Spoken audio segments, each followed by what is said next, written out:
Welcome to West Sussex, just outside Chichester, where beneath these residential suburbs lies a story that begins with the thunder of Roman legions and ends in the ashes of a forgotten palace.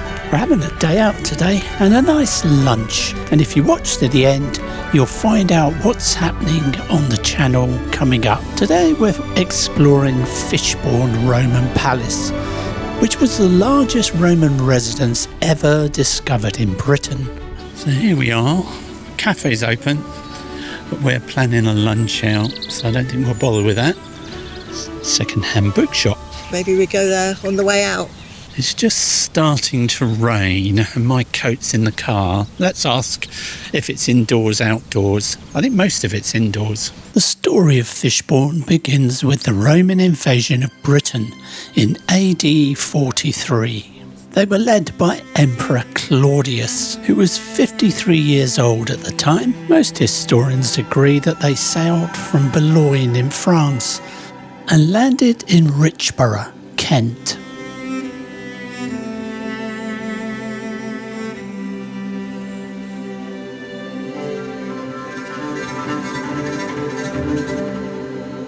They quickly established strongholds, and this is one of them, Richborough Roman Fort. We have visited this place before, but unfortunately that was before we started doing YouTube. That one's your ticket, so you can come in and out as much as you like today. Okay. The entrance fee is £13.95 for adults, or senior citizens £13. And if you're English Heritage members, you get a 50% discount. And we are, so we're very happy with that. Right, so we got an introductory film, 14 minutes. Administrative and political centre, and a bold statement of wealth and authority. Whoever lived in Fishbourne Palace had power and influence. It is pouring down. Fishbourne's earliest Roman structures were timber granaries and supply bases built to support the legions as they pushed inland. This was not just a backwater, it was a hub of military logistics, trade and cultural exchange. Ships like this one would sail into Chichester harbour with 120 tons of grain or wine from Spain and Portugal. If the cargo was too heavy, then the ship would abandon its ballast, and stones like these would have been used in the buildings. Just 30 years after the conquest, the military base was abandoned. The site was cleared and levelled for something extraordinary, a palace so vast it rivalled the homes of emperors in Rome.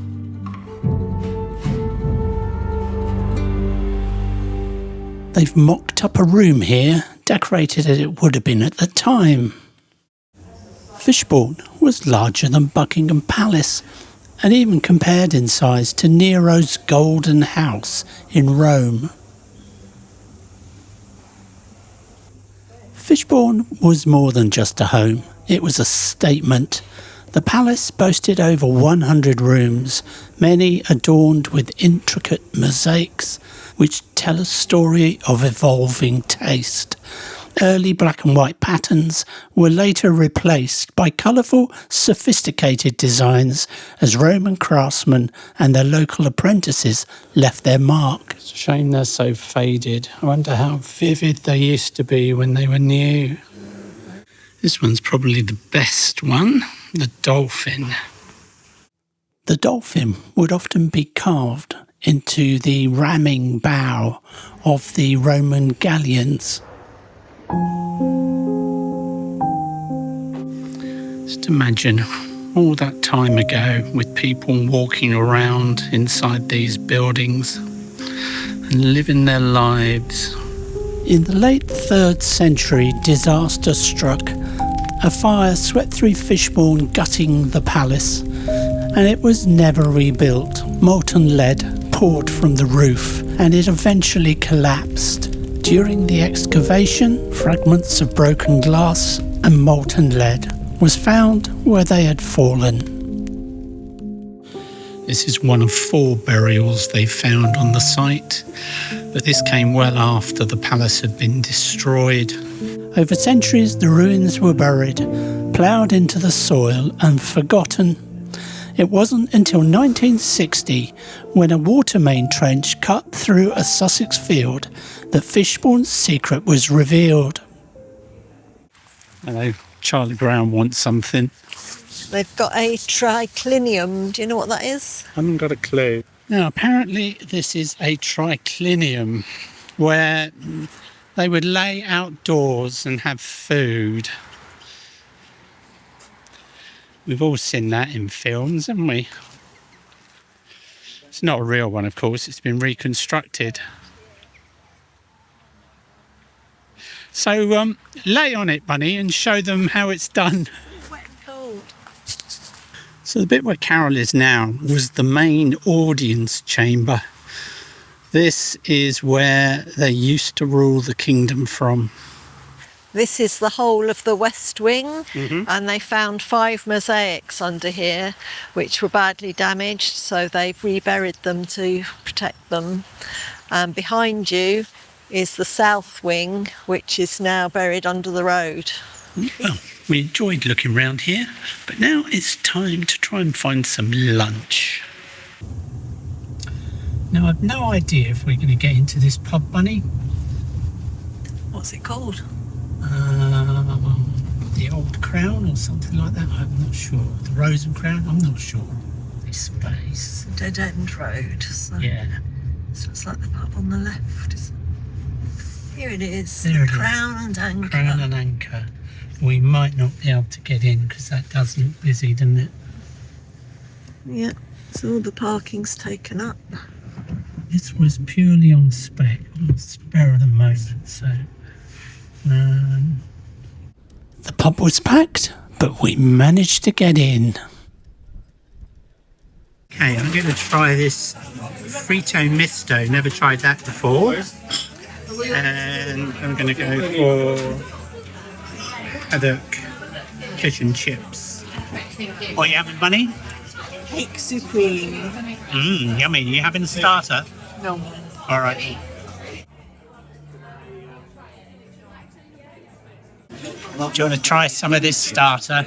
I'll help you out. What are you having? I don't know.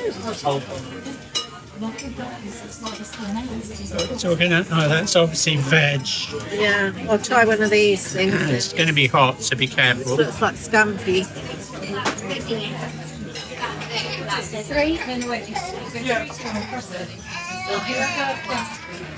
What is it? Scallop. You can eat that one. Oh, fish here.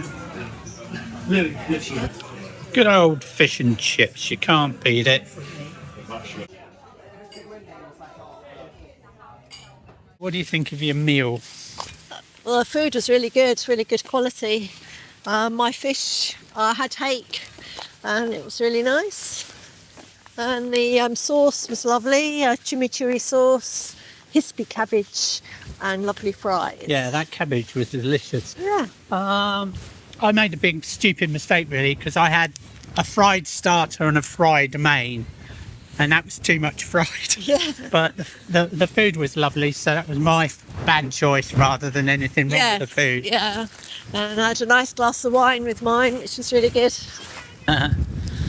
This beach scene brings back a memory of when we were in our caravan, and we used to have bikes, and we ended up pushing them along a beach like this, and we met some much older people than us, and they complained that we were ruining it for everyone by pushing our bikes along there. That's a blowy one, isn't it? Yeah, that's a bit breezy. Oh, there's a crab in here.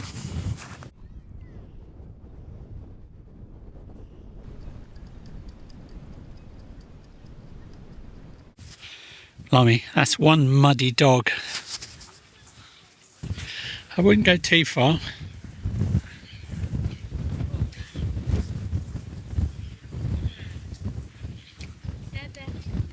This quay was used to bring in the materials they needed to build the Roman palace in Fishbourne. And also the stone was landed here to build the cathedral at Chichester. And by 1565, this was the second busiest port in Sussex. Us British know how to enjoy the summer. By 1735, Dalkey was ranked the 6th busiest port in the country for grain exports. And in the 1920s, steamers up to 500 tonnes were discharging their cargoes of grain, coal and farm manure. It's going to get clean. Yeah. There you go.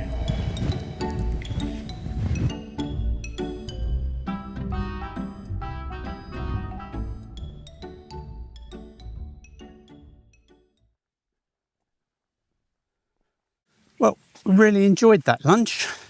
We're out on a walk today, trying to get the old fitness up after the cruise. So it's time to tell you about what's coming next. Yeah, Carol's always wanted to see where All Creatures Great and Small is filmed. So we take Snoopy up to Grassington in Yorkshire to have a look. The week after that, the video will be where we swap the van for a cruise ship in the Mediterranean and show you our Arcadia 18-day cruise. Now, I'm not a great fan of cruising, so Mr. Grumpy is coming along just to keep Carol happy. Keep watching to see how I get on with that. You won't want to miss that episode.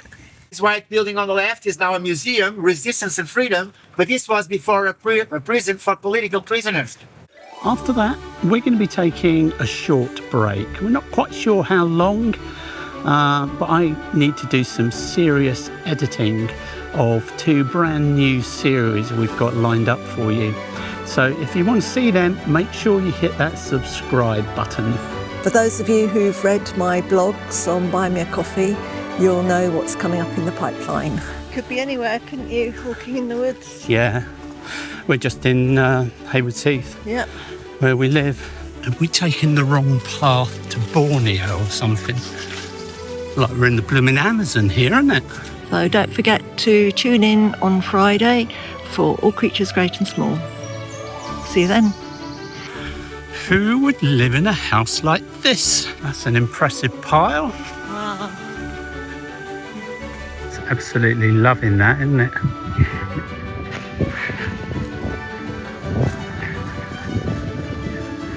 You're all right here too. And you can follow us on Facebook and Instagram for some more up-to-date photos.